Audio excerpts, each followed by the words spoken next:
Good morning, everybody. This is Mike Brennan here at the National Hurricane Center. It's just after about 11:45 Eastern on Wednesday, coming to you with an update on Hurricane Lee this morning.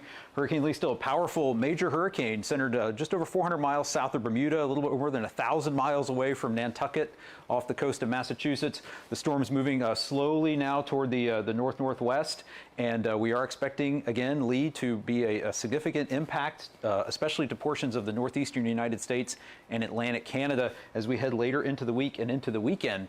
The biggest news is that Lee is big, has a big wind field. Hurricane force winds that are shown here in the dark red extend more than 100 miles away from the center. The tropical storm force winds in the orange here extend more than 200 miles away from the center.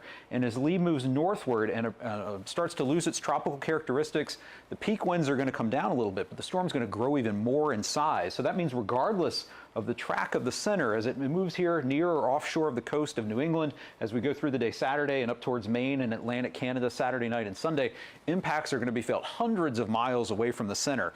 So regardless of the exact track of the center, we're going to see significant impacts, especially in places like Cape Cod, Nantucket, and down east Maine and Atlantic Canada are the areas that we're most concerned about in terms of significant impacts. But here's the timing. We are expecting Lee to be at hurricane strength as it passes New England on Saturday, and then become post-tropical or lose its tropical characteristics as it moves up into Atlantic Canada on Sunday.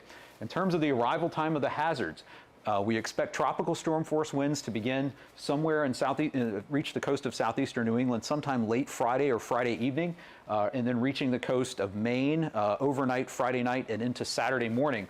The highest chance of sustained tropical storm force winds is in places like Cape Cod and places like down east Maine. And we're likely to see tropical storm watches issued for at least a portion of the New England coastline later today. In terms of the higher winds, these are the chances of seeing strong tropical storm force winds or 58-mile-per-hour winds that can cause more significant damage. Again, the relative highest areas that could see those would be along portions of the Maine coast and then in portions of Cape Cod. So those are areas where we might see more potential for tree damage, more substantial power outages. So those are going to be the things you want to start thinking about in terms of preparations as we go through the next couple of days. Again, these impacts are likely to begin Friday night into early Saturday. So you have today's Wednesday, you got all the rest of the day today, all day tomorrow to get ready, and even a good chunk of Friday to get ready as well for any potential impacts. We're talking about the water and the wave field associated with Lee. We've been talking about this for several days. Lee's a big, large hurricane. It's moving a lot of water around in the western part of the Atlantic Basin. This is a significant wave height forecast that's valid Thursday afternoon, and you can see the peak waves here to the western Bermuda over 50 feet in terms of significant wave height. But we have tremendous waves reaching the entire coast of the U.S. from the east central Florida coast all the way through the Carolinas up into the mid-Atlantic and northeast. Again, that wave action is going to cause things like beach erosion, dangerous surf and rip current conditions. If you look at the rip current risk, even today, there's a high risk of rip currents all the way from just north of Miami, along the rest of the Florida East Coast, Georgia, North and South Carolina, up along the mid-Atlantic coast, all the way off to Long Island. Moderate risk of rip currents just about everywhere else on the East Coast. So again, if you're going to be out at the beach, please pay attention.